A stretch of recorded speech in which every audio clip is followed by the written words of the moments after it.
নমস্কার। বাংলা বিভাগ ত্রিপুরা বিশ্ববিদ্যালয় আয়োজিত দুদিনের জাতীয় আলোচনা চক্রে আপনাদের সব আমাদের আলোচনা চক্রের বিষয় শতবর্ষে মহাশ্বেতা দেবী ফিরে দেখা।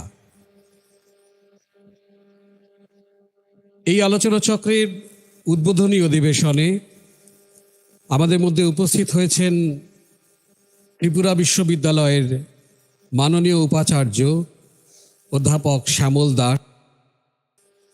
উপস্থিত আছেন আমাদের এই অধিবেশনের মুখ্য বক্তা সূচক ভাষক অধ্যাপক নন্দিতা বসু মহাশয়া। উপস্থিত আছেন বিশিষ্ট সমালোচক, সাহিত্যিক এবং দিল্লি বিশ্ববিদ্যালয়ের রাজধানী কলেজের প্রাক্তন রিডার অধ্যাপক দিলীপ বসু, এবং উপস্থিত আছেন আমাদের বিভাগ তথা অন্যান্য বিভাগের শিক্ষক, গবেষক, ছাত্রছাত্রীরা এবং আমাদের বিভাগ সহ অন্যান্য বিভাগের ছাত্রছাত্রীরা। আপনাদের সবাইকে আন্তরিকভাবে স্বাগত জানাই আমাদের এই দুদিনের জাতীয় আলোচনা চক্রে। আমি প্রথমেই মঞ্চে এসে আসন গ্রহণ করার জন্য বিনম্র অনুরোধ জানাচ্ছি। অধ্যাপক নন্দিতা বসু, অধ্যাপক শ্যামল দাস এবং বিভাগীয় প্রধান ডক্টর পরমাশ্রী দাশগুপ্ত।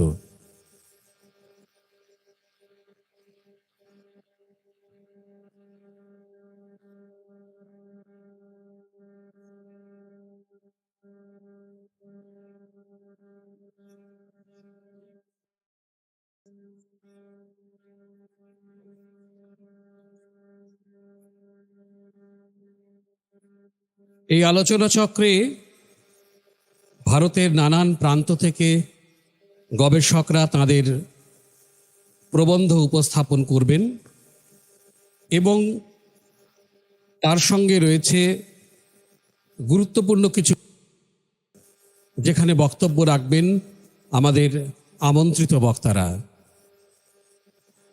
আমি প্রদীপ প্রজ্বলনের মাধ্যমে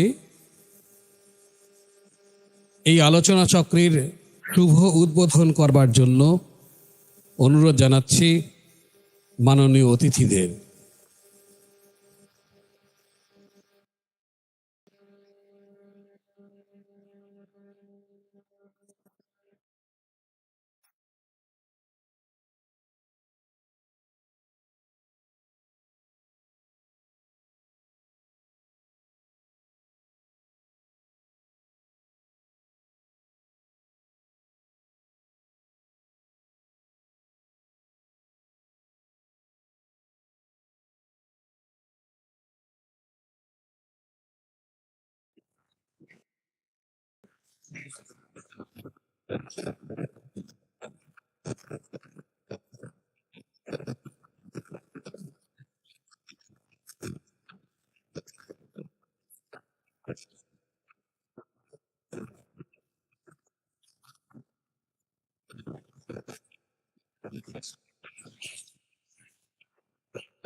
এখন আমাদের বিভাগের পক্ষ থেকে উত্তরীয় এবং একটি স্মারক উপহার দিয়ে আমাদের অতিথিদের বরণ করে নেবার জন্য অনুরোধ করছি বিভাগের গবেষক এবং অধ্যাপকদের।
এখন স্বাগত ভাষণ রাখবেন এই আলোচনা চক্রের আহ্বায়ক ডক্টর সায়ক মুখার্জি। নমস্কার। শতবর্ষে মহাশ্বেতা দেবী ফিরে দেখা,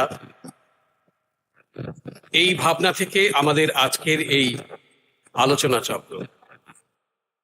যারা উপস্থিত হয়েছেন আমাদের এই আলোচনা চক্রে, তাদের প্রত্যেককে জানাই আন্তরিক স্বাগতম। উপস্থিত আছেন আমাদের বিশ্ববিদ্যালয়ের উপাচার্য অধ্যাপক শ্যামল দাস, উপস্থিত আছেন দিল্লি বিশ্ববিদ্যালয়ের বাংলা বিভাগের প্রাক্তন নন্দিতা বসু, এবং আরও যারা যারা উপস্থিত আছেন অধ্যাপক দিলীপ বসু এবং আমাদের বিভাগের অধ্যাপকরা, গবেষক, ছাত্রছাত্রী এবং অন্যান্য বিভাগের অধ্যাপক, এবং আমাদের এই অনুষ্ঠান যারা শুনছেন ইউটিউবের মাধ্যমে, যারা শুনবেন, তাদের সবাইকে আন্তরিক স্বাগত। আমরা মহাশ্বেতা দেবীর জন্ম শতবর্ষে আয়োজন করছি কেন, সে প্রসঙ্গে দু চার কথা বলতে চাই। বাংলা সাহিত্যে যারা মানুষের জীবনের কথা বলেছেন, মানুষের জীবন যাদের সাহিত্যের কেন্দ্রীয় বিষয়, তাদের মধ্যে মহাশ্বেতা দেবী একজন। গণমানুষের প্রতিদিনকার জীবন সংগ্রামকে উপজীব্য করে তার সাহিত্যে পথ চলা, কিন্তু সেই সাহিত্যের মধ্যে নেই কোথাও ভাবালুতা, নেই ভাবের ঘরে চুরি করবার কোনো অবসর। মহাশ্বেতা দেবীর কথার মতোই তার সাহিত্য নির্মেদ। তার সাহিত্যে যে রাজনীতি, সে রাজনীতি মহাশ্বেতা দেবী খুঁজে পেয়েছেন তার জীবনভর নিরন্তর, আর সেই অনুসন্ধান লোকবৃত্তের মধ্যে। যে লোকবৃত্তে ছড়িয়ে আছে অসংখ্য মানুষ, যারা প্রতিদিন উদয় থেকে অস্ত খেটে চলে, বয়ে চলে লাঙল আর জোয়ালের ভার, যাদের হাতে সাড়া দেয় মাটি, যাদের হাতে কথা বলে হাতুড়ি, মানুষ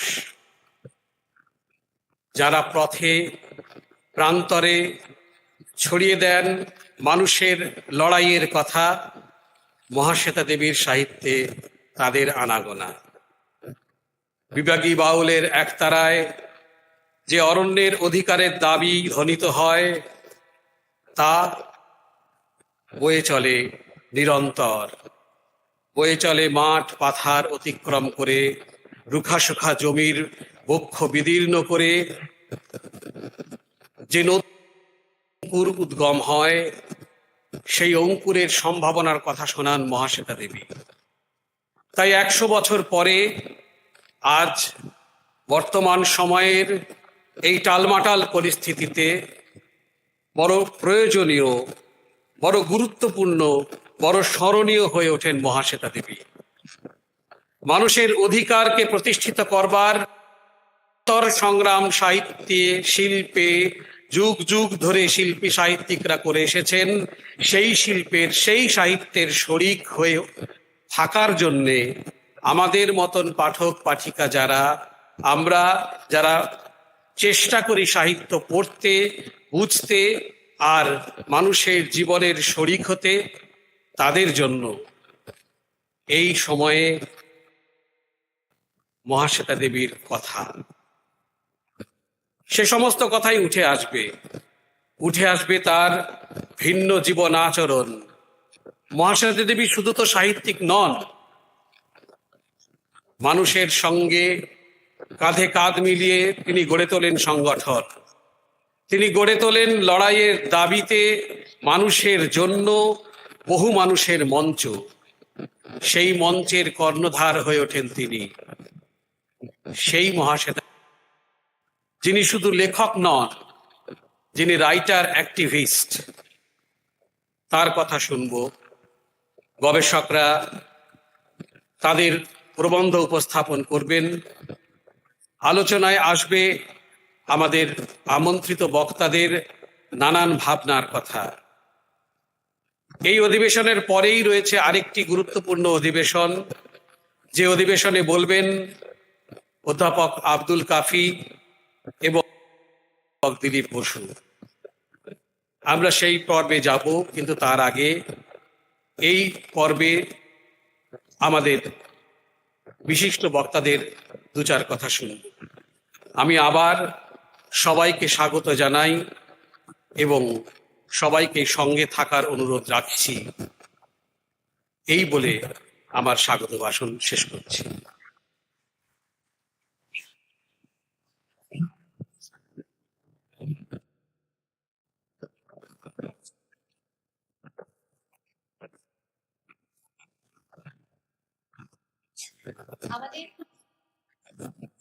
আমাদের এই জাতীয় আলোচনা চক্রের যে সারস্যার গ্রন্থ অর্থাৎ অ্যাবস্ট্রাক্ট বুক, সেটা আমরা চাইছি আমাদের মাননীয় উপাচার্য মহাশয় আমাদের মধ্যে উপস্থিত আছেন।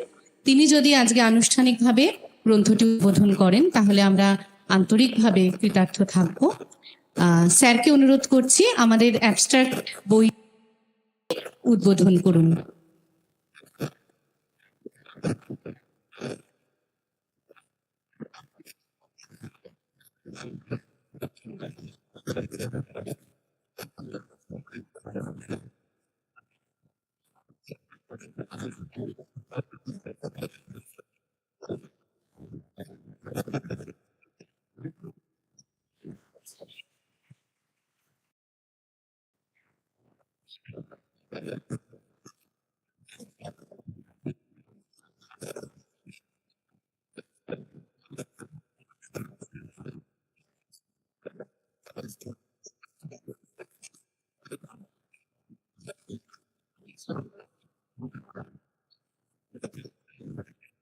আমাদের মাননীয় উপাচার্যের বিশেষ ব্যস্ততা আছে, তাই তার কথা আমরা একটু আগেই শুনে নেব, তাকে আমাদের ছেড়ে দিতে হবে।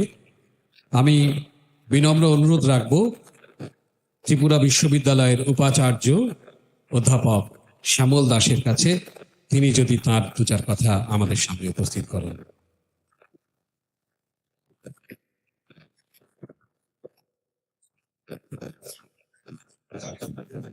সকলকে স্বাগতম।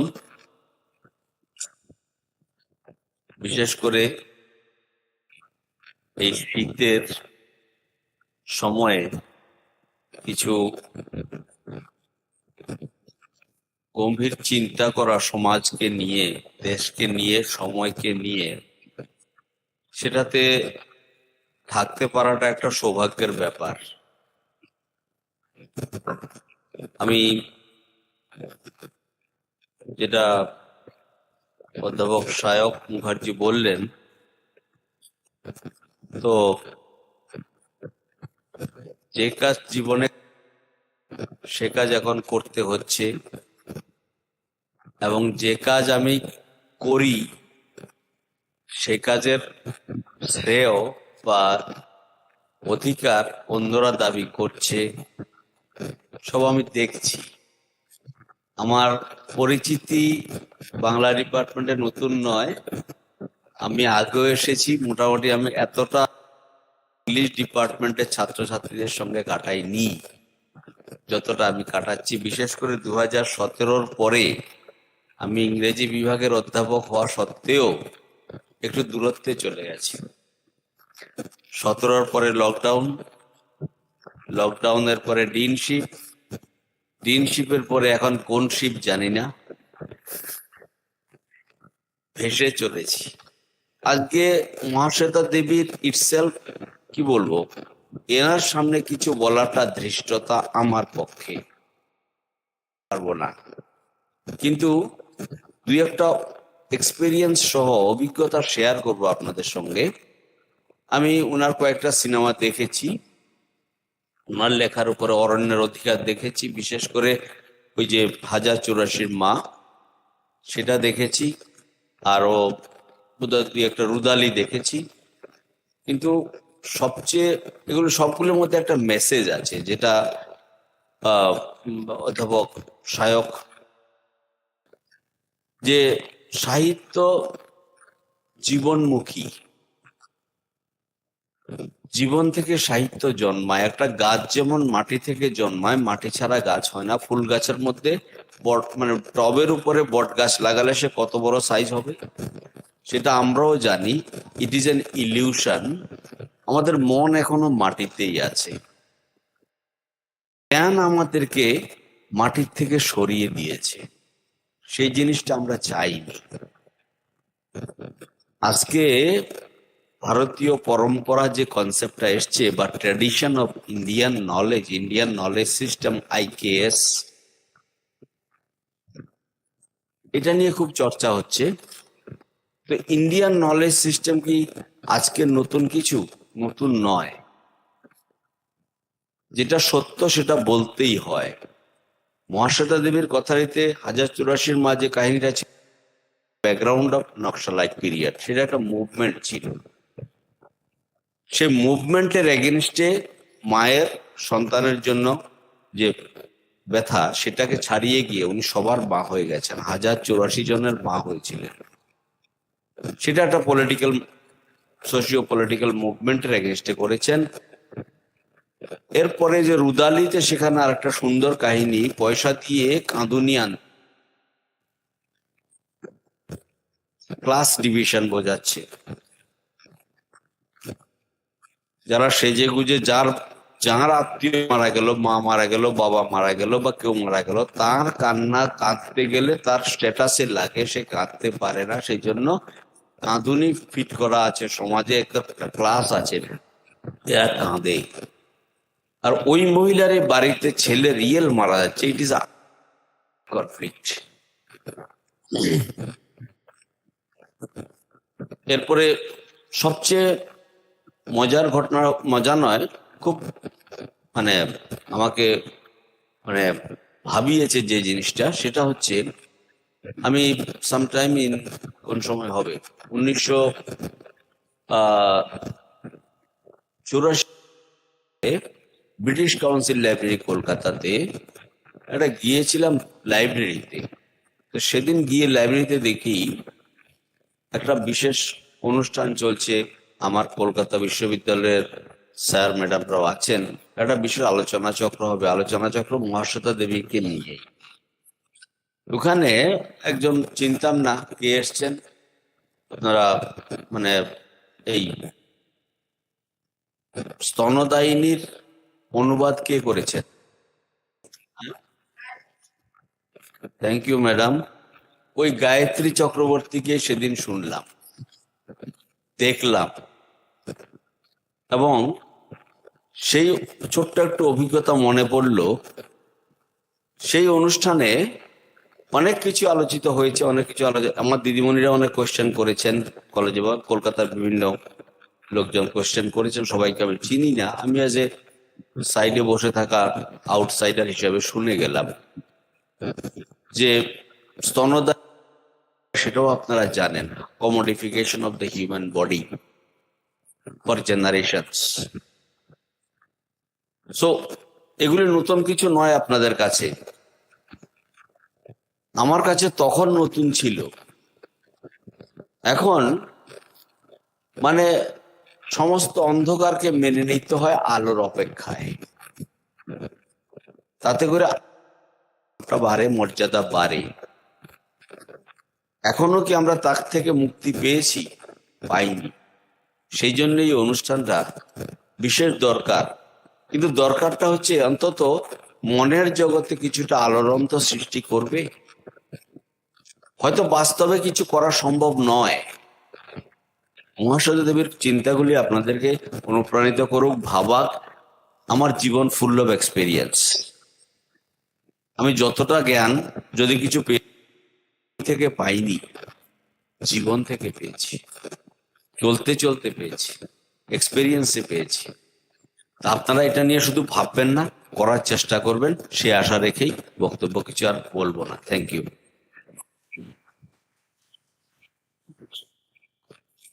অনেক ধন্যবাদ জানাই মাননীয় উপাচার্যকে। তাকে চলে যেতে হবে বিশেষ কাজে। এবারে আমরা শুনব আমাদের আলোচনা চক্রের আমাদের মধ্যে উপস্থিত আছেন আমাদের সূচক ভাষক অধ্যাপক নন্দিতা বসু। শুনব এখন দিদির কথা।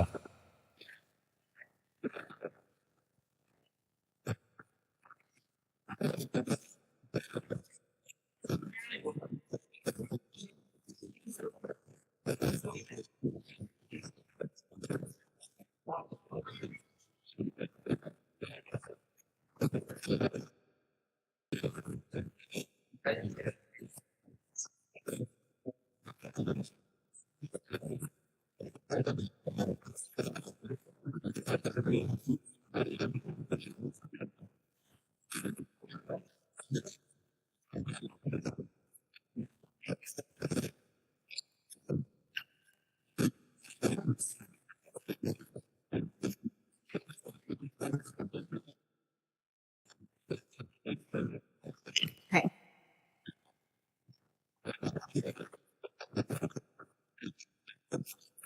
সবাইকে আমার নমস্কার জানাই। উপাচার্য মশাইয়ের কাজ ছিল, স্বাভাবিকই এতক্ষণ উনি কি করে বসবেন, উনি চলে গেলেন। অনুপস্থিত ওনাকেও আমার নমস্কার জানাচ্ছি। মহাশ্বেতা দেবীর পূর্তি উদযাপন উপলক্ষে ত্রিপুরা বিশ্ববিদ্যালয়ে আয়োজিত এই দ্বিদিবসীয় সেমিনারের সঙ্গে যুক্ত হতে পেরে আমি নিজেকে খুব ভাগ্যবান জ্ঞান করছি। সেজন্য ত্রিপুরা বিশ্ববিদ্যালয়ের বাংলা বিভাগের অধ্যাপক ডক্টর সায়ক মুখার্জিকে অনেক ধন্যবাদ জানাই এই বিভাগের professor Nirmal Das, doctor Paramashree Dasgupta, doctor Padmakumari Chakma, doctor Malay Deb সহ সমস্ত অধ্যাপক, গবেষক ও ছাত্রছাত্রীদের সকলের জন্য আমার অশেষ ভালোবাসা ও কৃতজ্ঞতা রইল। মহাশ্বেতা দেবী নিয়ে আজ বাংলা এবং অন্যান্য ভারতীয় ভাষায় অথবা আন্তর্জাতিক স্তরে অনেক আলোচনা হয় সত্য, কিন্তু সেগুলি খুঁটিয়ে দেখলে বুঝতে পারি যে সেগুলির মধ্যে একটা ছক রয়েছে। মহাশ্বেতা দেবীকে আমি আমার পূর্ববর্তী সমস্ত গবেষকদের শ্রদ্ধা জানিয়েও বলছি যে তাকে একটা ছকে ফেলে দেওয়া হয়েছে। সেই ছকগুলি হচ্ছে হয় নারীবাদ, নয় আদিবাসীদের সম্পর্কে তার আদিবাসীদের উপরে, আদিবাসীরা যাকে তাকে মারাংদাই উপাধিতে ভূষিত করেছিল, এর ছকে উনি বাধা পড়েছেন। অথবা আজকের দিনে যেমন পোস্ট কলোনিয়াল ছকে উনি ধরা পড়ে গেছেন, কিন্তু তার বাইরেও বাধা পড়ে গেছেন। কিন্তু তার বাইরেও প্রয়োজন আছে আমাদের তাকে তার লেখাপত্র নিয়ে আলোচনা করবার। অনেক সময়ই খুব দুঃখের বিষয় যে একটা বাধিগত ভাষা ভাবে আলোচনা করা হয়।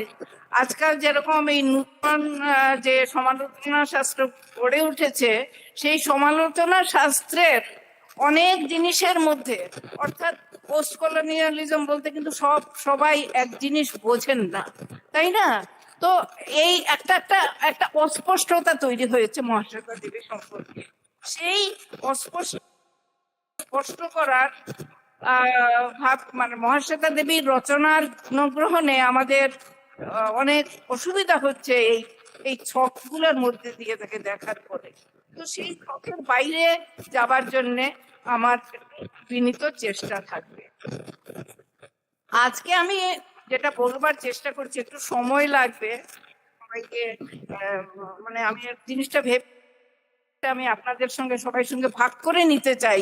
আপনাদের আমার চিন্তা সেটা কতখানি সঙ্গত সেটা আপনাদের থেকে তার একটা বিচার চাই। সেই জন্য আমি একটু আমার সময় লাগবে। যদি আয়োজকদের অসুবিধা না থাকে তাহলে আমি সেই জিনিসটা আলোচনা করব। আমি যেটা বলতে চাই সেটা হচ্ছে মহাশ্বেতা দেবী তিনি একজন সমাজ সচেতন। উপাচার্য মশাইও যেরকম বলে গেলেন যে অত্যন্ত সায়কতার সূচনে একজন মানে খুবই সমাজ সচেতন লেখক, সেই বিষয়ে সকলেই মানে সেটার উপরে জোর দেন। আমি যেটা বলতে চাইছি, মহাশ্বেতা দেবী নিশ্চয়ই একজন খুব বড় সমাজ সচেতন লেখক, কিন্তু তার গল্পের মধ্যে যে গল্পটা উনি কিভাবে গড়ছেন, দেখুন সমাজ সচেতনতা কম বেশি আমাদের সকলেরই আছে, কিন্তু সেই সমাজ সচেতনতা দিয়ে শুধু গল্প লেখা যায় না। গল্প একটা শিল্প, সেই শিল্পের নিজস্ব কিছু দাবি আছে, সেই দাবিটা তিনি রক্ষা করতে পারেন তিনি, কিন্তু তারই গল্প টিকে যায়।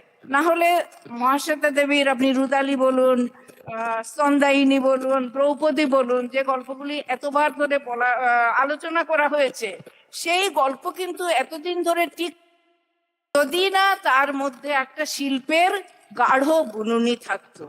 তো শিল্পের সেই গাঢ় বুননিটা কি, সেই জিনিসটা আজকে আমি একটু মানে আলোচনা করার চেষ্টা করব। মহাশ্বেতা দেবী আমরা জানি তার রচনাবলী 26 খণ্ড তো বেরিয়েই গেছে। এই আগামী বইমেলা, কলকাতা বইমেলা 27 খণ্ড রচনাবলী বেরোবে। এবং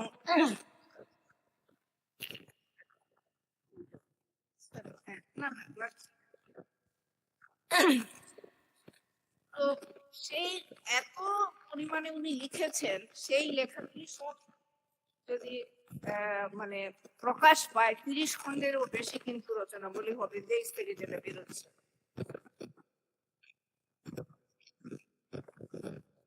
ছোটবেলা থেকেই মহাশ্বেতা নিজেই থেকে তিনি তার ভাই বোনদের গল্প বানিয়ে ঘুম পাড়াতেন। গল্প বানানো তার একটা ছোটবেলা থেকেই তার একটা অভ্যাস। ব্যক্তিগত জীবনের নানা টাল বেটালে গত শতাব্দীর 50-এর দশক থেকেই প্রধানত তিনি লিখেই জীবিকা নির্বাহের পথ খুঁজে নেন। আমরা জানি তিনি সরকারি চাকরি করতেন সেন্ট্রাল গভর্নমেন্টের পোস্টাল অডিট ডিপার্টমেন্টে। সেখানে কমিউনিস্ট সন্দেহে 2 বার তার চাকরি চলে যায়। প্রথমবার তিনি রিইনস্টেটেড হয়েছিলেন, বহাল হয়েছিলেন, কিন্তু কিছুদিন পরে কিন্তু আবারই তার অফিসের দেরাজে কেউ মার্কস এঙ্গেলসের রেখেছিল এবং সেটার জন্যই তার চাকরি চলে যায়। 50-এর দশকে এরকম ঘটনাগুলো ঘটতো। ভারত সরকারের একটা আইন ছিল রুল 5, গভর্নমেন্টকে দেখাতে হবে না যে কি কারণে চাকরি গেল, কিন্তু এই রুল 5 মানে যাদের চাকরি যেত বেশিরভাগই তাদের একটা কমিউনিটি ছিল। এবং আমরা জানি মহাশ্বেতা দেবীর স্বামী বিজন ভট্টাচার্য, প্রথম স্বামী, তিনি কমিউনিস্ট পার্টির সঙ্গে যুক্ত ছিলেন এবং তার চাকরি মহাশ্বেতা দেবীর সেই কারণেই চাকরি চলে গিয়েছিল।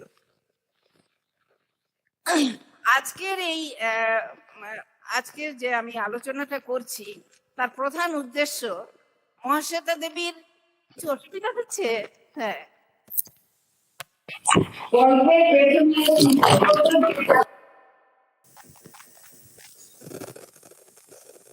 সেটা আলোচনা করা। যেমন বলেছি, মহাশ্বেতার রচনার বিষয়বস্তুর গুরুত্ব অবশ্যই আছে, কিন্তু সেই সব রচনার শিল্পগত দিকটি তার লেখায় নিয়ে আমাদের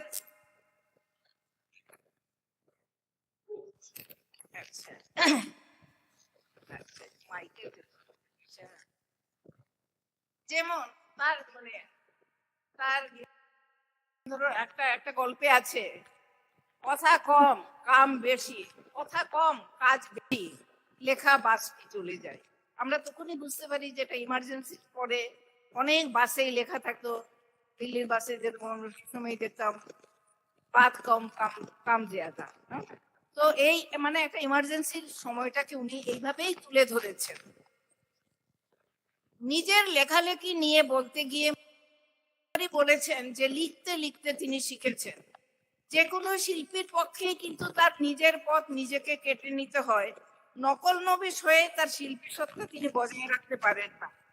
মহাশ্বেতা মনে হয় নিজের মনে এটা ছিলেন যে আদিকাল থেকে মানুষ গল্পের মাধ্যমে তার জীবন ধারণের উপযোগী নানা কৌশল আয়ত্ত করেছে, এবং কাহিনী যখন তিনি লিখছেন তাকে সেই উদ্দেশ্যটা কত করে কি করে জীবন যাত্রা চালাতে হয় সেটা গল্পের থেকে উঠে ফেলে। মহাশ্বেতার লেখার আরেকটা বৈশিষ্ট্য হচ্ছে তার গল্পের মধ্যে রঙ্গ ব্যঙ্গের পরিমাণটা অনেক বেশি। এর আগে কিন্তু বামপন্থী লেখকরা মানে বড় বড় লেখক জন্মেছেন বাংলায়, মানিক বন্দ্যোপাধ্যায়, আরো অনেক লেখকেরই নাম করা যায় যারা যেভাবে হয় না চমৎকার গল্প, কিন্তু রঙ্গ ব্যঙ্গের বেশি তাদের সাথে লেখার আনবে।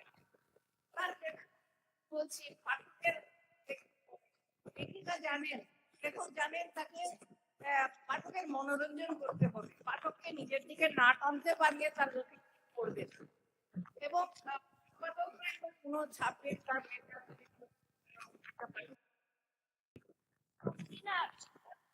চরিত্রের নাম, জায়গার নাম এমন একটা তৈরি করে যেটা পড়লেই সঙ্গে সঙ্গে আমাদের একটা হাসি পেয়ে যায়।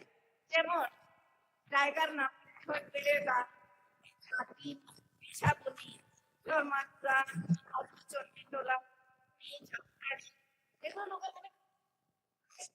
বিশেষ করে কলকাতার শুনেনি নাম। এবং যেমন একটা জায়গা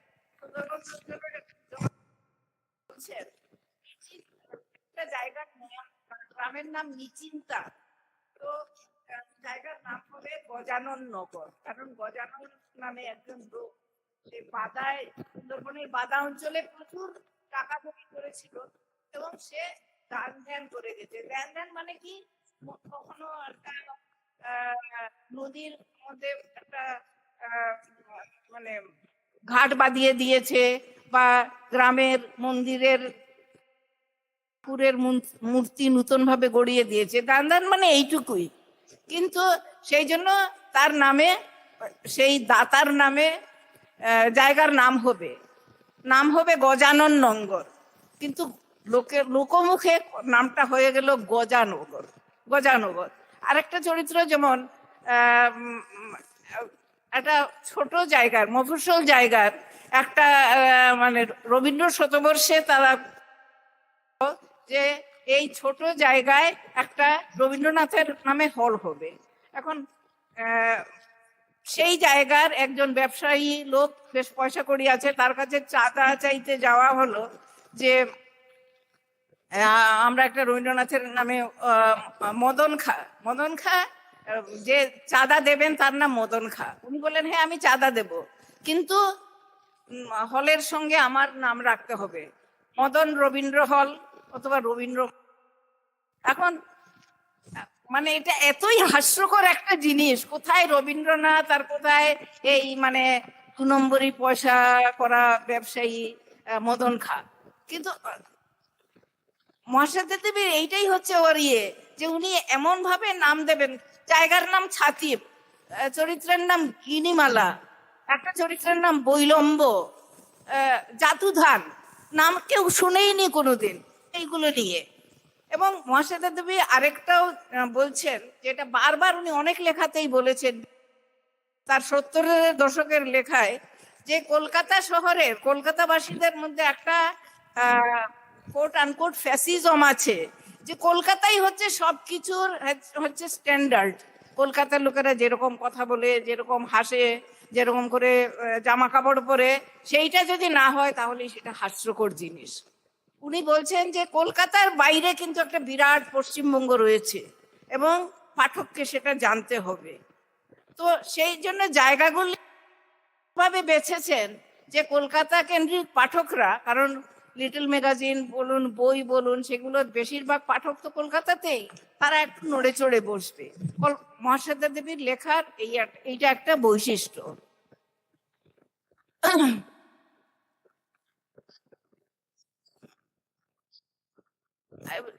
স্তন্দায়িনীর কথা আমাদের উপাচার্য মশাই বলছিলেন।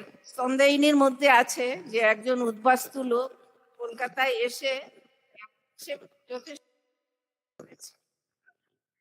হ্যাঁ, হ্যাঁ,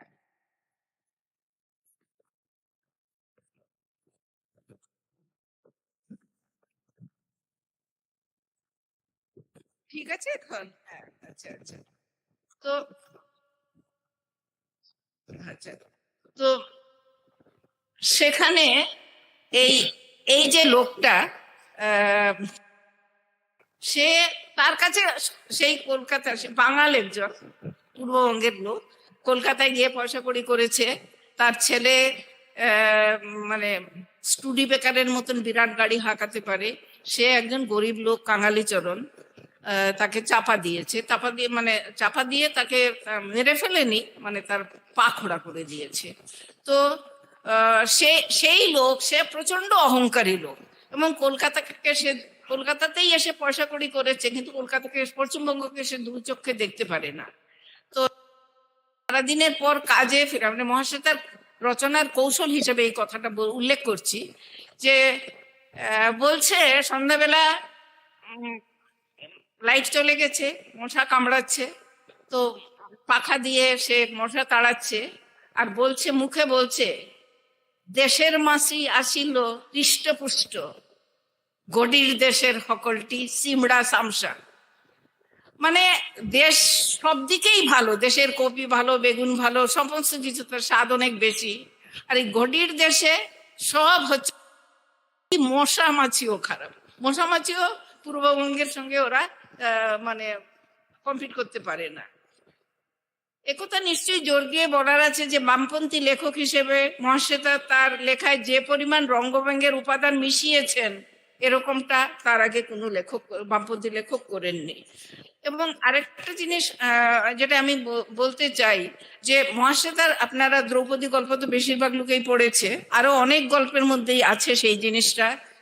বিশেষ করে আছে বুধন সবর 1998-তে, 98 ফেব্রুয়ারি মাসের 10 তারিখে একটা নিরপরাধ লোককে পুলিশ উঠিয়ে নিয়ে চলে যায় এবং নিরপরাধ লোকটাকে পিটিয়ে পিটিয়ে জেলে মেরে ফেলে।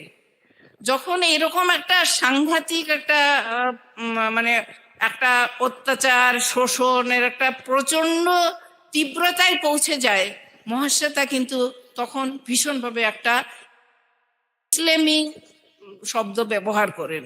উনি আর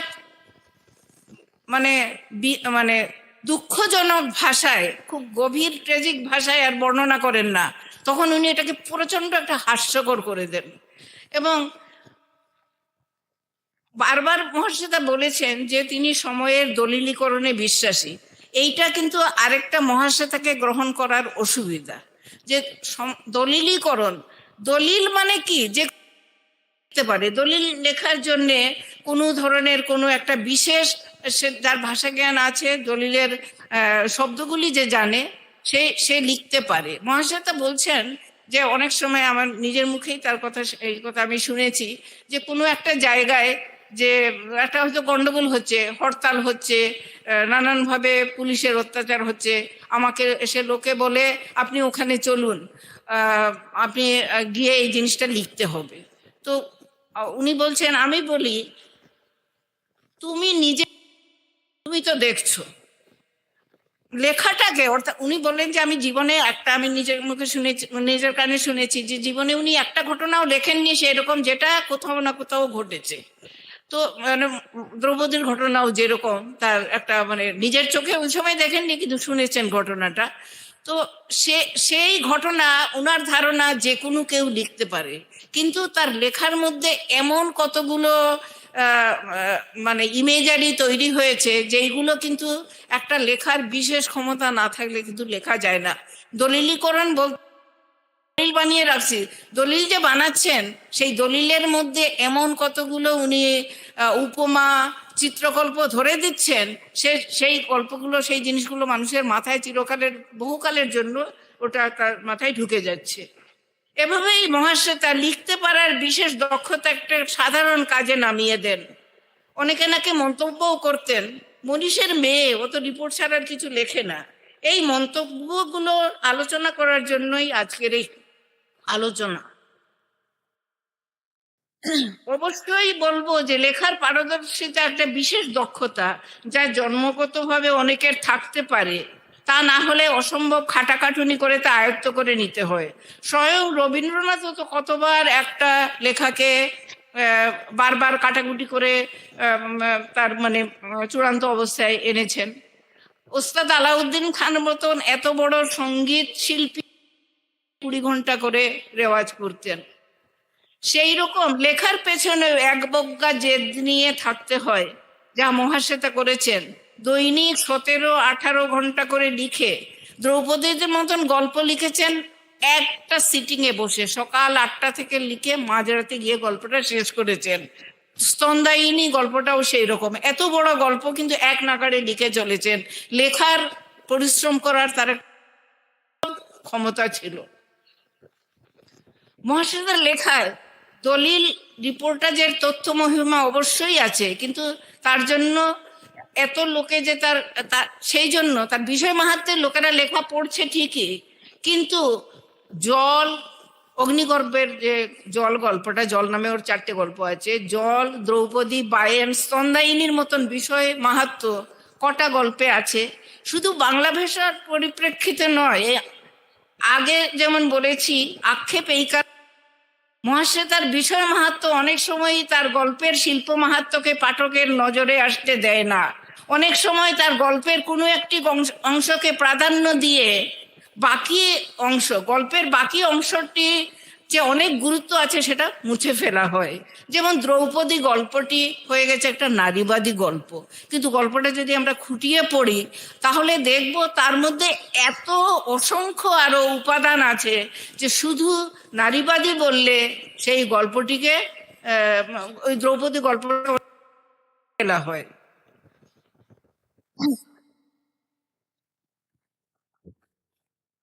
দ্রৌপদী নিশ্চয়ই বলছে যে হেতা কেউ পুরুষ নাই যে লাজ করব, কাপড় মরে পরাতে দিব না, মরত্তু, এটা বলছে।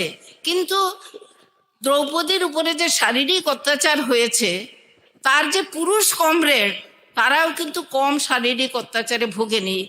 নখের নিচে পিন ফুটিয়ে দেওয়া, তারপরে তাকে দেওয়া, নানান রকম মানে যত রকম শারীরিক অত্যাচার সম্ভব সেইগুলো করা হয়েছে দ্রৌপদীর পুরুষ কমরেডদের। তো আমরা জানি যে ধর্ষণ এমন একটা কারণে, মানে প্রকৃতি নারী শরীরের এমন একটা রূপ তৈরি করেছে যে এই কারণে পুরুষ তাকে ধর্ষণ করতে পারে। কিন্তু ধর্ষণই একমাত্র অত্যাচার নয়। বুধন শবরকে যে 4 দিন ধরে লাগাতার ঘটনা, যে পুরুলিয়ার পুলিশ তাকে এত অত্যাচার করলো, আমি কেন বলবো, আমি এই প্রশ্নটা আমি আপনাদের সবার কাছে রাখছি যে আমি কেন বলবো যে ধর্ষণ তার চেয়ে বড় অত্যাচার। ধর্ষণকে যদি আমরা এতটাই মাহাত্ম্য দিই তাহলে তো আমরা পুরুষতন্ত্রের কাছেই আবার আত্মসমর্পণ করলাম। কারণ ধর্ষণ হচ্ছে যে নারী, পুরুষতন্ত্র বলে নারী শরীর হচ্ছে পবিত্র, সেটাকে কেউ তার গায়ে পরপুরুষ হাত দিলেই সে অসুচি। কেন এটা ভাববো যে ভূতন শবরকে বা দ্রৌপদীর অন্যান্য কমরেডদের এত যে অত্যাচার করা হলো, সেই অত্যাচার কি তাদের পক্ষে কষ্টদায়ক নয়? দ্রৌপদীর গল্পের মধ্যে যে আমরা দেখতে পাই যে ভারতবর্ষের যে বহু ভাষা, বহু ধর্ম, বহু তোমার যে সমাজের বহু স্তর আছে, সেই স্তরের কথা এত সুন্দরভাবে উনি বলেছেন এত শিল্প সচেতন ভাবে বলেছে, অনেক বেশি জরুরি। একজন সাধারণ নাগরিকের সঙ্গে ভারত রাষ্ট্রের কি সম্পর্ক, সেটা দ্রৌপদী গল্পে যত চিরে চিরে সুন্দরভাবে দেখানো হয়েছে, শিল্পসম্মতভাবে দেখানো হয়েছে, বেশি কিন্তু বাংলায় লেখা বা অন্যান্য ভারতীয়, যতটুকু আমি জানি ভারতীয় ভাষায় লেখা, সেগুলো হয়নি কিন্তু। আর এইটা সম্ভব হয়েছে উপমা উৎপ্রেক্ষা ভাষার কারিকুরি। এই যে পেলিমসেট যেটা বলা হয় না, যে দ্রৌপদীর, মহাভারতের দ্রৌপদীর ইমেজটা যে উনি নিলেন, এইটারই শিল্প মহিমা। আমি অনেকবার অনেক ভেবেওছি এবং হয়তো কোথাও বলেওছি, দ্রৌপদী সম্পর্কে আমার একটা বই বেরোবে এই বই মেলাতেই মহাশ্বেতার সম্পর্কে। সেই বইতে দ্রৌপদী নিয়ে একটা আলাদা চ্যাপ্টার আছে, যাদের কোনো আগ্রহ আছে তারা এটা পড়তে পারেন। যে এমফিলের থিসিস লিখতে যত গবেষণা করতে হয়, দ্রৌপদী গল্পটার মধ্যে আছে। সেনানায়ক দেখুন হকুত পড়ছে, সেনানায়ক আপনার র্যাম্বো, এই রেফারেন্সগুলো আলোচনাই হয় না কখনো, কিন্তু পৃথিবীর নানান জায়গার নানান সময়ে গড়া মানুষের সংঘর্ষ, তারপর তার মানে ভিয়েতনাম যুদ্ধের এত রেফারেন্স আছে, সেইগুলো কেন আছে গল্পের মধ্যে? শুধু করার জন্য তো নয়, সেটা হচ্ছে মানুষের সংগ্রাম। আর মহাশ্বেতা নিজেও অনেকবার বলেছেন, আমি কিন্তু নারীবাদী নই, আমি হচ্ছি humanist, I am not a feminist, I M A humanist. Humanist মানে কি? অত্যাচারিত মানুষের পক্ষে। আমার মনে হয় দ্রৌপদী গল্পটা যখন আমরা আলোচনা করব, এই বুধন সবরকে নিয়ে তার যে লেখা একটি রাত কাহানি, বুধন এক রাত কাহানি, সেই গল্পটা, সেই এটা ছোট, মানে এটা বড় গল্পকে উপন্যাসে বলেন, মানে তফাৎ করা অনেক সময় অনেক কঠিন। সেই আলোচনা করি, আমরা কিন্তু পাঠক হিসেবে অনেক লাভবান হব। মহাশ্বেতার রচনার গুণ বিচারে আমাদের সেটা কাজে লাগবে। এবারে একটু ভিন্ন প্রসঙ্গে যেতে চাই। মহাশ্বেতার অনেক কাহিনীতে এমন কতগুলি জিনিস আছে যেটাকে আমি বলছি ব্যাসকূট। কেন আছে সেটা কিন্তু আমরা জানি না, অনেক সময় গল্প পড়ার সময় সেটা আমরা খেয়ালও করি না। কিন্তু মানে যদি আমরা ভাবি যেটা কেন আছে, তখন কিন্তু তার গল্পটাকে আমরা অন্যভাবে, তার একটা গভীর পাঠ সম্ভব। যেমন তার একটা গল্প আছে তোমার তেত্রি কাহানি, অনেক গল্প সংকলনে পাওয়া যাবে। তেত্রি কাহানিটা শুরু হচ্ছে SOS, save our soul, SOS victor echo papa calling, মেডে মেডে। মহাশ্বেতার সঙ্গে যোগ করছেন এই কথাটা বলে, বান্দুং সম্মেলন যেটা 1955-তে হয়েছিল ইন্দোনেশিয়াতে, ইন্দোনেশিয়ার বান্দুং সম্মেলনের পথে যাত্রী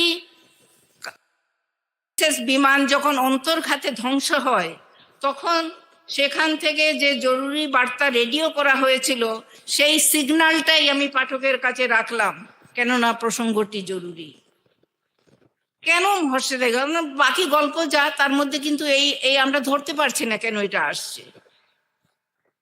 আসলে কাশ্মীর প্রিন্সেস বিমানটি ছিল, যেটা আমাদের ইতিহাস থেকে পাওয়া যায়, এয়ার ইন্ডিয়ার, ভারতের এয়ার ইন্ডিয়ার একটি বিমান, যা দেশ ভাড়া করেছিল তাদের মানে এই বান্দুং সম্মেলনে যে সমস্ত প্রতিনিধিরা, চীন দেশের প্রতিনিধিরা যোগদান করবেন, তাদেরকে নিয়ে যাবার জন্য। এবং এই বিমানে কাশ্মীর প্রিন্সেসে চীনের তদানীন্তন প্রধানমন্ত্রী চৌ এন-লাইয়েরও যাবার কথা ছিল, কিন্তু শেষ মুহূর্তে চৌ এন-লাই কিন্তু এই বিমানে চড়লেন না। হ্যাঁ, এবং এই বিমানটা কিন্তু চীন সাগরে, এটা বলে CIA নাকি এটার অন্তর্ঘাত করিয়েছিল। মানে চৌ এন-লাই যদি চড়তেন, তিনি মানে সেই দুর্ঘটনায় মারা যেতেন। শোনা যায় যে আমেরিকার গুপ্তচর সংস্থা CIA অন্তর্ঘাতের পেছনে ছিল। আগেই বলা হয়েছে যে তেত্রি কাহিনীর আরম্ভে যে কাশ্মীর প্রিন্সেস থেকে এই SOSটি তুলে দেওয়া হয়েছে, তার সঙ্গে গল্পটির সংযোগ আমাদের খুঁজে বের করতে হবে। আসলে তেত্রি কাহিনীর ভেতরে রয়েছে দুটি গল্প।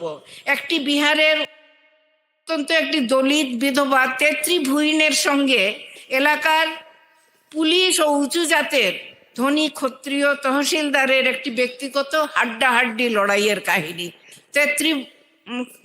গরিব মেয়ে তেত্রি ভুইনকে পুলিশ অফিসার তাহলিল, সে তহসিলদার ও পুলিশের, আবার তার নামও তহসিলদার সিং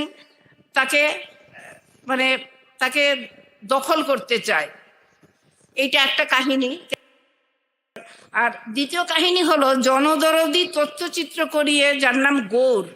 সে অত্যন্ত স্বাধীন চেতা, আগুন কেকো নারী তেত্রির কাহিনীর নিয়ে একটা তথ্যচিত্র নির্মাণ করতে চায় এবং দেশবাসীকে জানাতে চায় যে বিহারের মতন প্রত্যন্ত প্রদেশে এই রকম একজন শক্তিমতী নারী আছে, দ্রৌপদীর মতোই আরেকটি নারী, যে কোনোভাবেই পর্যুদস্ত হচ্ছে না।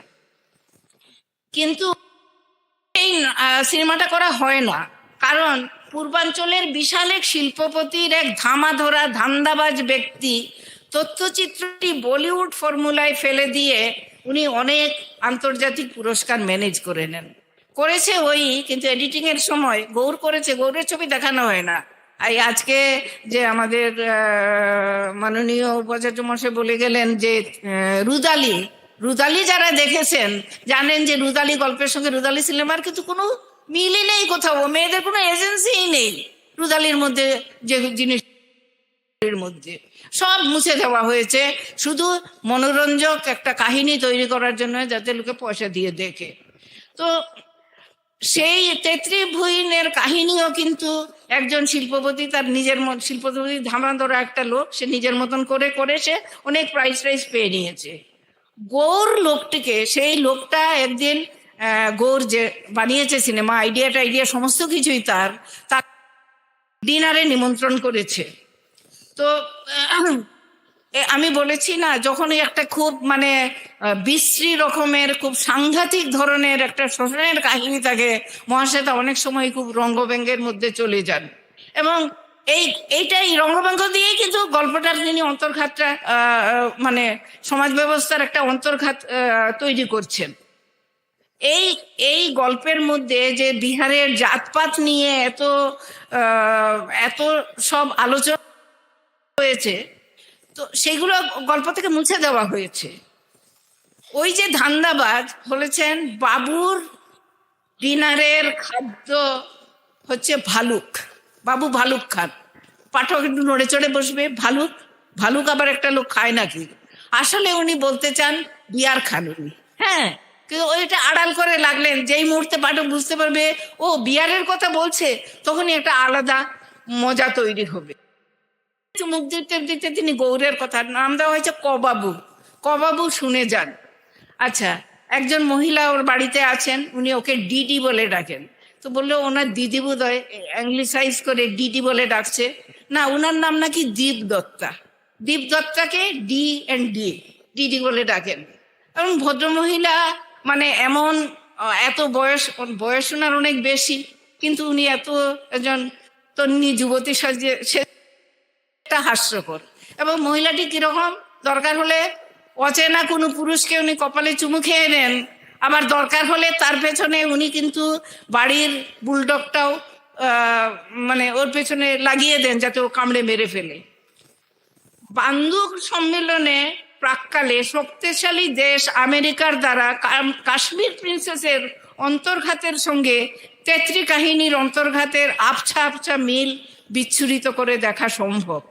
যেমন অপেক্ষা অঞ্চল আফ্রিকা রাশিয়ার শুভ প্রচেষ্টাকে অস্ত্র বলে বলিয়ান বিশ্বের সর্বশক্তিমান দেশ আমেরিকা বানচাল করে দেয়, চীনের প্রধানমন্ত্রীকে হত্যার ষড়যন্ত্র করে, সবই ক্ষমতা প্রদর্শনের তো আমরা রোজই দেখছি এখন দৃষ্টান্ত। তেত্রি কাহিনীতেও সবলের দ্বারা দুর্বলের গ্রাস ঘটেছে এইভাবে। তবে বর্তমান গল্পটিতে, তেত্রি কাহিনীতে, দুর্বল পক্ষ প্রবল পক্ষের চড়কে চুপচাপ সহ্য করেনি, পাল্টা চড় কষিয়েছে। আজকের যেটা সমালোচনার ভাষায় এজেন্সি বলা হয়।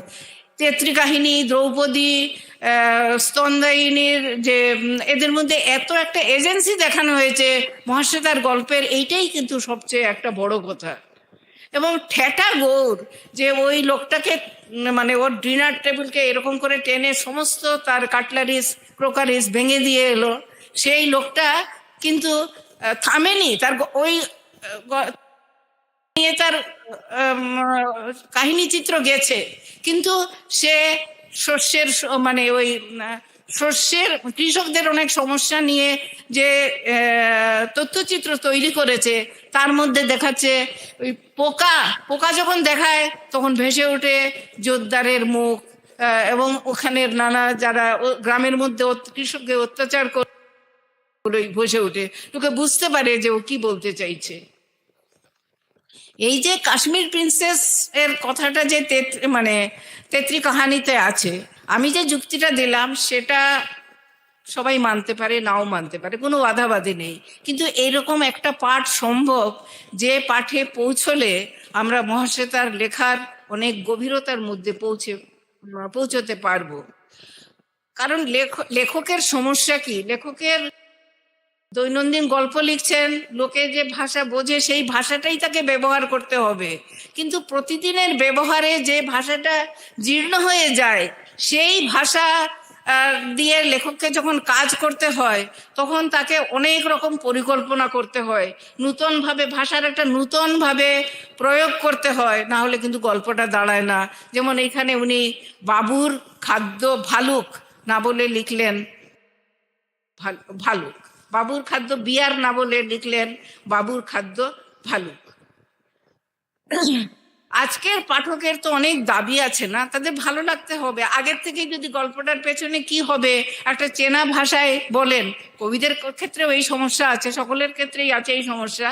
তো কাশ্মীর প্রিন্সেস এর কথাটা উনি যে গোড়ায় বলে রাখলেন সেটা দিয়ে উনি আরো কিছু একটা গভীর কিছু বলতে চান সেইটা, কিন্তু ধাঁধার এইখানেই শেষ নয়। তেত্রি ভুঁইয়ের কাহানির তেত্রির গানটা নিয়েছে সিনেমার মধ্যে, তেত্রি গাইতো ডঙ্কা কাহে কো বাজায় মেরা জিয়া, এই গানটার সঙ্গে তেত্রি কাহিনীর কি সম্পর্ক সেটা আমরা বুঝতে পারি না।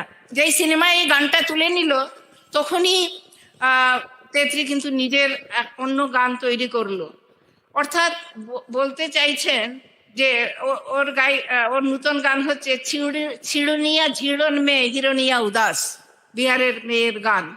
অর্থাৎ লেখক এই শত স্বাধীনতা যে তেত্রি বই, তাকে কিন্তু কেউ এইরকম করে বেঁধে ফেলতে পারবে না কোথাও, সে কিন্তু এই বাধার বাইরে বাঁধনের বাইরে এসে চলে যাবে।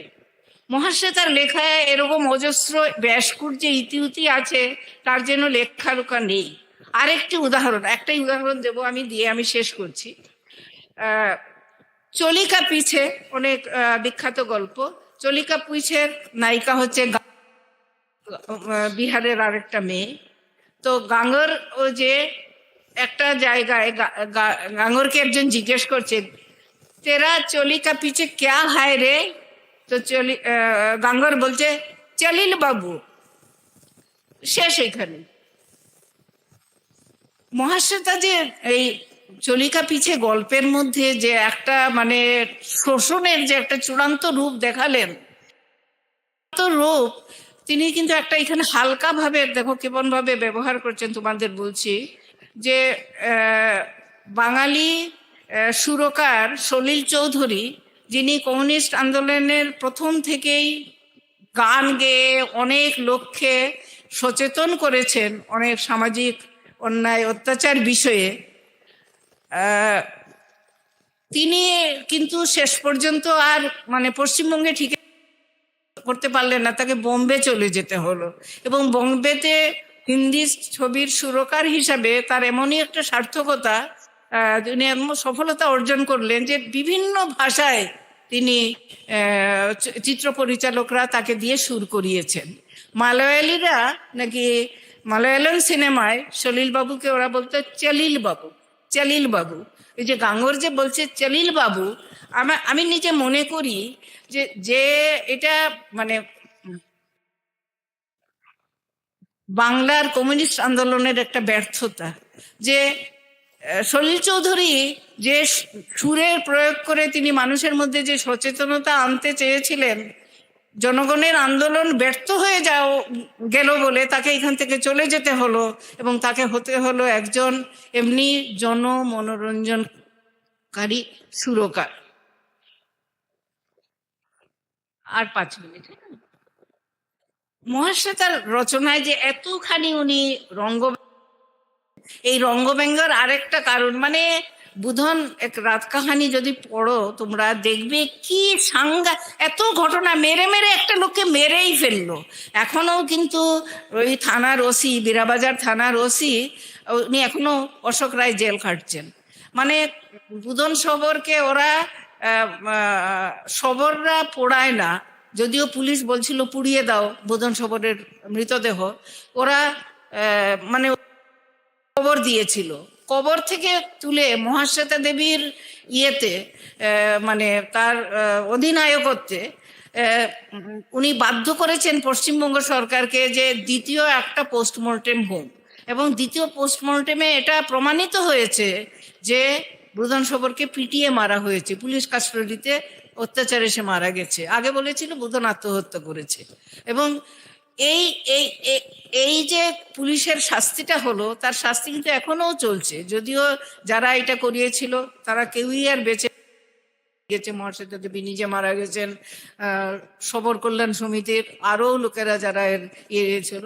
কিন্তু সেইখানে মানে এটা যেন একটা মজার জিনিস, কিন্তু এই মজার জিনিস আমাদের বুঝতে হবে উনি কোনো মজা বলছেন না, উনি একটা সাংঘাতিক অত্যাচারের কাহিনী উনি একটা খুব রঙ্গব্যঙ্গের ভাষায় বলছেন। হ্যাঁ, রাগ হবে না কেন? সবর মেয়েদের দেখলেই রাগ হবে না কেন? দেখো থানায় এসেও কিরকম খেটার মতন দাঁড়িয়ে থাকে একটা মেয়ে, চুলটা ওদের একটা বিশেষ কায়দা আছে চুল বাঁধার, দেখো খোপাটা কিরকম উঁচু, মানে ওর পায়ে কেন এসে পড়ছে না? অর্থাৎ এটা মানে পুলিশ অফিসার গালাগাল দিচ্ছে সবর মেয়েটাকেই, কিন্তু আসল গালাগালটা গিয়ে পড়ছে কিন্তু পুলিশ অফিসারের মধ্যে, কারণ অন্যায় সেই করছে।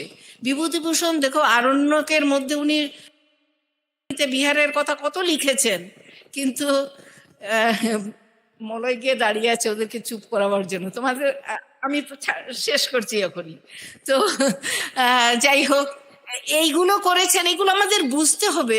শুধু মহাশ্বেতার লেখার মধ্যে কি কি তার কার বিরুদ্ধে অত্যাচার করেছেন, নারীবাদ কোথায় প্রতিফলিত হয়েছে সেটা দেখা কিন্তু যথেষ্ট নয়।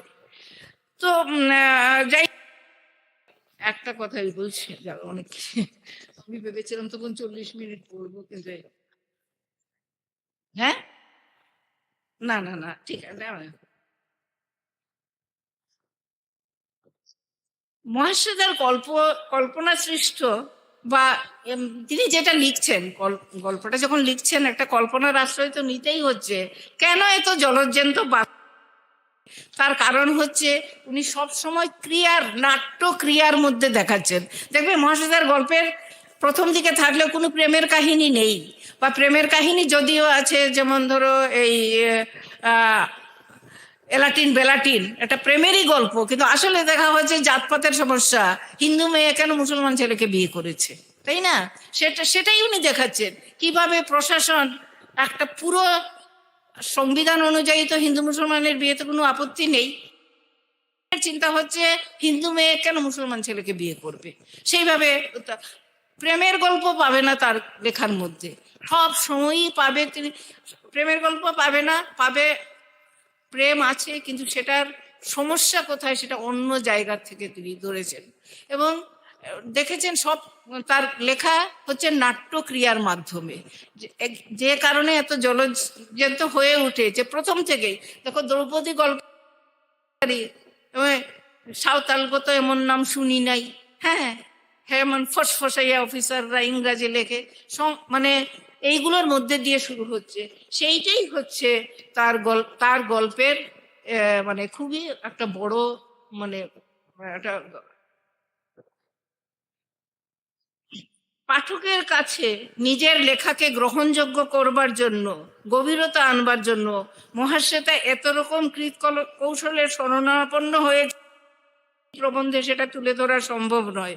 অরণ্যের অধিকার বা ভারতবর্ষ গল্পে, ভারতবর্ষ একটা এত চমৎকার গল্প, ওই বললাম না যে কতগুলো গল্প পাবে, মহাশ্বেতার আলোচনায় সন্ধ্যায়িনী পাবে, দ্রৌপদী পাবে, এগুলো পাবে, অরণ্যের অধিকার পাবে, কিন্তু ভারতবর্ষ পাবে না।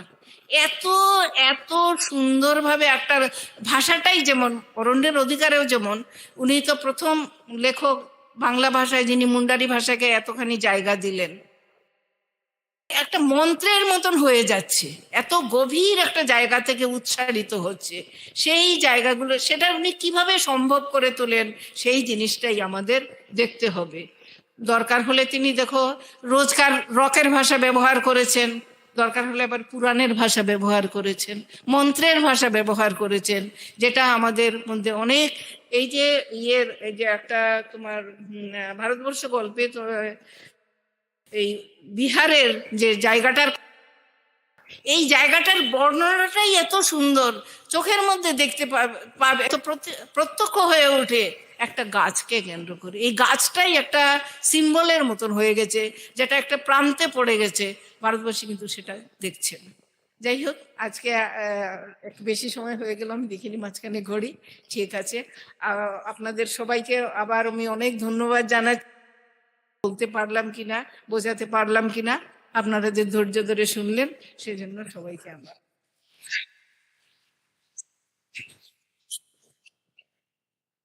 অসংখ্য ধন্যবাদ জানাই অধ্যাপক নন্দিতা বসুকে।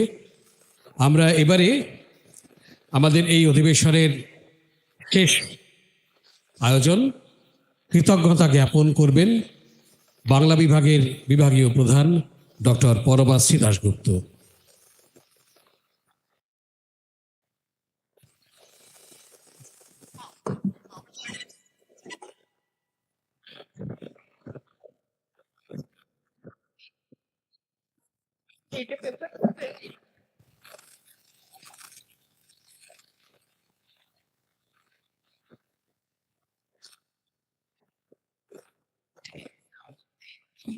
নমস্কার।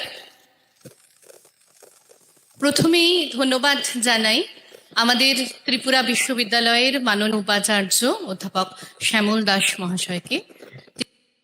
আমাদের এই অনুষ্ঠানে উপস্থিত ছিলেন এবং আমাদের উৎসাহিত করেছেন। আজকের এই যে জাতীয় আলোচনা চক্র, সেই জাতীয় আলোচনা চক্রের এই যে উদ্বোধনী অধিবেশন, সেই অধিবেশনের একদম শেষ পর্বে আমরা উপস্থিত হয়েছি। এই অধিবেশনের সূচক বক্তা ছিলেন অধ্যাপক নন্দিতা বসু, তিনি দিল্লি বিশ্ববিদ্যালয়ের অবসরপ্রাপ্ত অধ্যাপক। ম্যাডামের যে বক্তব্য আমাদের অনুপ্রাণিত করেছে। ম্যাডাম যে কথাগুলো একজন লেখিকাকে শুধুমাত্র নারীবাদী বা উপজাতিদের নিয়ে লেখালেখি করেন, নিম্নবর্গের মানুষদের নিয়ে লেখালেখি করেন, এই ধরনের কোনো একটা নির্দিষ্ট তকমায় আটকে রাখা ঠিক না। তার লেখার যে নানা দিক রয়েছে, এই জন্মের 100 বছর পর সেগুলো নতুনভাবে অনুসন্ধান করা প্রয়োজনীয়। এবং তিনি যে কথাগুলো বলছেন, তো দ্রৌপদী বা স্তনদায়িনী এই গল্পগুলো বা অরণ্যের অধিকারের মতো উপন্যাস নিয়ে আলোচনাটা যেন থমকে না থাকে, একটা জায়গায় যেন আটকে না যায়। তার যে এই বিশাল যে লেখালেখির ক্ষেত্র এবং সেখানে যে অসংখ্য গল্প এবং উপন্যাস রয়েছে, তার যে বিচিত্র ভাঁজ, সেইগুলো নতুন করে খোঁজাখুঁজি করার বোধহয় সময় এসে গেছে। এবং তিনি নিরন্তর যে সেই প্রচেষ্টায় রত আছেন, সেটা তার আলোচনা বুঝতে পেরেছি যে ম্যাডাম গভীরভাবে অনুসন্ধান করছেন এবং গবেষণা করছেন মহাশ্বেতা দেবীকে নিয়ে। এটা আমাদের মতো যারা গবেষক, তাদের অনুপ্রাণিত করেছেন ম্যাডামের এই আলোচনা।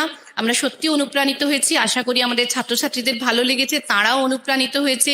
কিভাবে একজন লেখিকাকে নতুন করে পাঠ করা দরকার, যা সবাই বলে গেছেন তার বাইরে আমি নিজে কি ভাবছি, আমি নিজে কি বলবো, সেই চিন্তা করার সময় বোধহয় হয়ে গেছে আমাদের। সেই দিক থেকে ম্যাডাম আমাদের প্রস্তুত করে দিলেন। আমি অসংখ্য ধন্যবাদ জানাচ্ছি বিভাগের পক্ষ থেকে ম্যাডামকে, যে তিনি সঠিকভাবে এই বক্তব্যের মাধ্যমে এই যে আলোচনা চক্র, সেই আলোচনা চক্রের দিক নির্দেশ করে দিয়ে গেলেন। আমি ধন্যবাদ জানাচ্ছি। উপস্থিত আছেন আমাদের মধ্যে অধ্যাপক দিলীপ বসু, আমরা এর পরবর্তী সেশনে স্যারের বক্তব্য শুনবো। আমাদের বিভাগেরই অধ্যাপক ছিলেন, এখন north east centre of oral লিটারেচারের ডাইরেক্টর ডক্টর নির্মল দাস মহাশয়। উপস্থিত আছেন বিভিন্ন মহাবিদ্যালয়ের অধ্যাপকেরা, উপস্থিত আছেন আমাদের গবেষকেরা, আমাদের ছাত্রছাত্রীরা। সকলকে আমি আন্তরিকভাবে ধন্যবাদ জানাচ্ছি। সবশেষে আমার এটাই বলার যে আমাদের যে বাংলা সাহিত্য, সেই সাহিত্যের একটা বিশেষ নাম। এই কারণে বিশেষ নাম, কারণ যে জায়গায় কোনোদিনও আলো পড়েনি, এরকম একটি নতুন জায়গায় তিনি আলো ফেলেছিলেন। যে মানুষদের কথা আমরা কোনোদিনও ভাবিনি, সেই সমস্ত খেটে খাওয়া মানুষদের জন্য উনি ওনার সারা জীবনটা দিয়েছেন। ওনার লেখায়, ওনার চিন্তায়, ওনার চেতনায় উনি যে মতাদর্শে বিশ্বাসী ছিলেন, সেই মতাদর্শ ফুটে বেরিয়েছে এবং তিনি মানুষের হয়ে কথা বলেছেন। এবং যে কোনো ফেমিনিস্টই আসলে হিউম্যানিস্ট, আসলে সকলে মানুষের কথাই বলতে চান এবং তিনি মানুষের কথা বলেছেন, মানুষের কথা ভেবেছেন। এবং গায়ত্রী চক্রবর্তীর স্পিভাগের কথা হচ্ছিল, তিনি এক জায়গায় লিখেছিলেন, ক্যান সাবঅল্টার্ন স্পিক? সত্যি কি নিম্নবর্গের বলতে পারেন? কোথাও না কোথাও মহাশ্বেতা দেবীর লেখা পড়তে গিয়ে মনে হয় যে সাবঅল্টার্নদের তিনি তাদের মতো করে কথা বলিয়ে ছেড়েছেন তার লেখার মধ্যে দিয়ে, যেটা হয়তো পূর্ববর্তী অনেক লেখকরা পারেননি। কোথাও মুগ্ধতার দৃষ্টি দিয়ে, কোথাও রোম্যান্টিকতার দৃষ্টি দিয়ে তারা জনজাতি জীবনকে প্রত্যক্ষ করেছেন। কিন্তু মহাশ্বেতা দেবীর যে দেখা এতটাই প্রত্যক্ষ, এতটাই বাস্তব যে মনে হয় সাবঅল্টার্ন ক্যান স্পিক, তারা কথা বলতে পারে, যেটা সম্ভব হয়েছে মহাশ্বেতা দেবীর লেখার মধ্যে দিয়ে। আরেকটা কথা না বললেই নয়, মহাশ্বেতা দেবী লেখকদের একটা নতুন জেনারেশন তুলে আনলেন। অর্থাৎ বাজারি পত্রিকার দৌরাত্মে এবং ফরমাইশি লেখকদের লেখায় যখন বাংলা সাহিত্যের জগৎ ছেয়ে গিয়েছিল, ঠিক সেই রকম সময় একটা বিকল্প ধারার সাহিত্য তিনি এমনভাবে বাংলা সাহিত্যের জগতে তুলে আনলেন, যা সেই সময়ে লিখতে আসা নতুন প্রজন্মের মানুষদের উৎসাহিত। এবং সেই 60-এর দশকের পরবর্তী সময় থেকে যখন বাংলা সাহিত্যের 70-এর দশক এলো, তখন আমরা দেখতে পাই ভগীরথ মিশ্র, সাধন চট্টোপাধ্যায়, কিন্নর রায়, স্বপ্নময় চক্রবর্তীর মতো লেখকেরা উঠে আসছেন এবং সকলেই মহাশ্বেতা দেবীকে তাদের অন্যতম আদর্শ হিসাবে মনে করছেন। এবং এই যে নতুন লেখকরা যে উঠে আসছেন, তারা অনুপ্রাণিত হয়েছেন, সঠিকভাবে পথ চলার দিশা পেয়েছেন মহাশ্বেতা দেবীর লেখার মধ্যে দিয়ে। এবং প্রত্যেকের কথায় মহাশ্বেতা দি একটি উজ্জ্বল, যিনি কোনো প্রথার দাস নন, যিনি কোনো বাজারি পত্রিকার তোয়াক্কা করেননি, যিনি নিজের শর্তে নিজে বেঁচেছেন, যিনি মনে করেছেন সাহিত্য জীবনের কথা বলে, এই জীবনের কথা শিল্পের মধ্যে দিয়ে নতুনভাবে তিনি তুলে আনবেন, সেই সমস্ত মানুষদের কথা তুলে আনবেন যাদের কথা কেউ ভাবে না।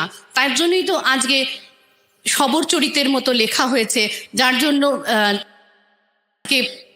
লেখা হয়েছে অভিজিৎ সেন যে সমস্ত লিখেছেন লেখা, ভগীরথ মিশ্রের আরকাঠির মতো লেখা, সাধন চট্টোপাধ্যায়ের মাটির অ্যান্টেনার মতো লেখা, এই লেখাগুলো উঠে এসেছে সেই দিক থেকেই। অর্থাৎ কিনা তিনি একটা প্রজন্মের, একটা সাহিত্যের একটা প্রজন্মের পথপ্রদর্শক। সুতরাং মহাশ্বেতা দেবীর একটা ঐতিহাসিক গুরুত্ব রয়েছে। আজকে এই 100 বছরে সেই ঐতিহাসিক গুরুত্বকে স্বীকার করার দিন, যে বাংলা সাহিত্যে এক নতুন বাঁক বদলের দিশারি তিনি। এমনই একটি নাম, যতদিন শোষণ থাকবে, যতদিন রাষ্ট্রের শোষণ থাকবে, যতদিন খেটে খাওয়া মানুষ তাদের অধিকারের জন্য লড়াই করে যাবে, ততদিন মহাশ্বেতা দেবী আমাদের মধ্যে থাকবেন। সুতরাং মহাশ্বেতা দেবীর সাহিত্যকে আমরা নতুনভাবে পড়ি, নতুনভাবে ভাবি এবং আবিষ্কার করি। সবসময় আমরা এটা চেষ্টা করি ক্ষমতা প্রথার বিকল্পে গিয়ে কিভাবে একটি মানুষ নিজের জীবনাচরণের মধ্যে দিয়ে, নিজের সাহিত্য ভাবনার মধ্যে দিয়ে একটি বিকল্প ধারার, এবং যেই ধারা আমাদের বাংলা সাহিত্যকে অনেক দূর এগিয়ে নিয়ে গেছে। নমস্কার, সকলকে অসংখ্য ধন্যবাদ। ধন্যবাদ ডক্টর পরমাশ্রী দাশগুপ্তকে। এই সঙ্গে শেষ হলো আমাদের উদ্বোধনী অধিবেশন। আমরা খুব দ্রুত আমাদের পরবর্তী বিশেষ অধিবেশনে চলে যাব। মাত্র 5 মিনিটের একটা বিরতি আমরা নেব।